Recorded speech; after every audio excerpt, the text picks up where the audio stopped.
Hello YouTube family, नमस्ते, प्रणाम, स्वागत है आप सबके आपके अपने चैनल में। तो आज बहुत प्यारा सा ड्रोन पर के गीत है, सुनिए। आप लोग कैसे लगे कमेंट में बताइए ज़रूर। पसंद आए चैनल का सब्सक्राइब करिए, लाइक करिए, शेयर करिए, कमेंट भी करिए और जैसे लगे आप लोग बताइए ज़रूर। बहुत प्यारा सा क्योंकि इस समय ड्रोन चोर भाई हर जगह उधिरान है। हमारे गाँव में भी दिखाई दिया है ड्रोन, तो आप लोग बताइए कैसे। हे आवा बाटे गौआ मडोरोन चोर बलमुआ, देखत डर लागे मोर बलमुआ ना। आवा बाटे गौआ मडोरोन चोर बलमुआ, देखत डर लागे मोर बलमुआ ना।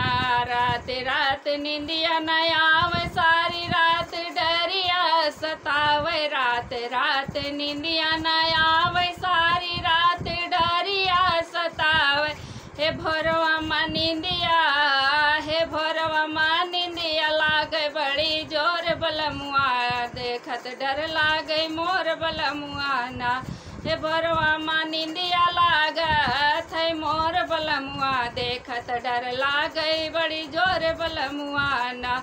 हे गौआ माया बाबा, हे गौआ माया बाबा, ड्रोन चोर बलमुआ, देखत डर लागे मोर बलमुआ ना।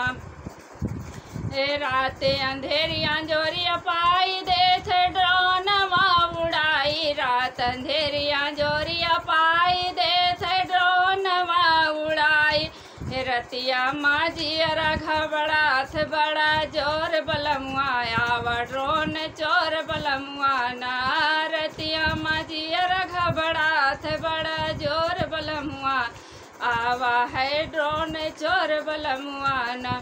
ये लड़का बच्चा लई के घर में, रे लड़का बच्चा लई के घर में मरा ही जाने झोंके माँ डाई। लड़का बच्चा लई के घर मरा ही जाने झोंके मडाई। जियरा घबराई गवा बड़ा जोर बलमुआ, आवा बाय ड्रोन चोर बलमुआ ना।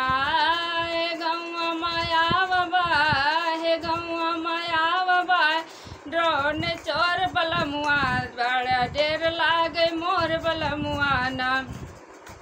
गाँव देश माया तंग फैलाई, समझ हमरे कुछ न आई। गाँव देश माया तंग फैलाई, समझ हमरे कुछ न आई। ये कहाँ जाई जीर बचाई मोर बलमुआ, आवा ड्रोन चोर बलमुआ ना। कहाँ जाई के जेर बचाई मोर बलमुआ, आवा बाय ड्रोन चोर बलमुआ ना।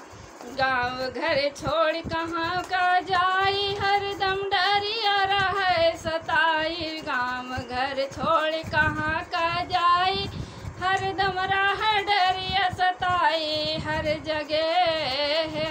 जगह ही आतंक फैला बड़ा जोर बलमुआ, आवा ड्रोन चोर बलमुआ ना।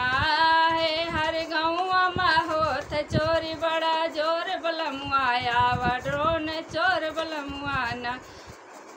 तो कैसे लगे दोस्तों आप लोग कमेंट में बताइए ज़रूर। बने रहिए अगली वीडियो के लिए।